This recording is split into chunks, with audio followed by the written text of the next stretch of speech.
नमस्कार मंडळी, घरोघरी मातीच्या चुली या मालिकेच्या येणाऱ्या भागात आता खूप मोठा ट्विस्ट येणार आहे. तर ऐश्वर्या आता जानकीला शर्वरीने केलेल्या गुन्ह्याचा मोठा पुरावा देते की मी स्वतः ऐकलं आहे की शर्वरी ही स्वतः एकटीच कोणालाही न सांगता नानांना भेटण्यासाठी हॉस्पिटलमध्ये गेली होती.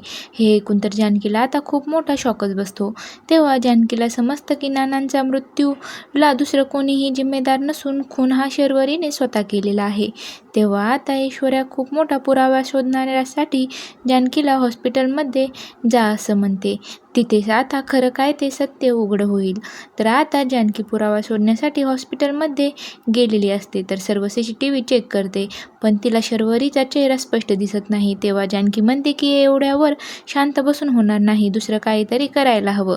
तेवढ्यात आता जानकीच्या मोबाईलवर अननोन नंबरवरून कॉल येतो. तो व्यक्ती हा म्हणतो की तुम्हाला नानांचा खून कोणी केला त्या आरोपीचं नाव आणि मोठा पुरावा लागत असेल तर माझी एक मोठी अट आहे, तेव्हा ती पूर्ण तुम्हाला करावं लागणार आहे. तर जानकी म्हणते पण काय? तेव्हा तो व्यक्ती म्हणतो की 1 कोटी रुपये.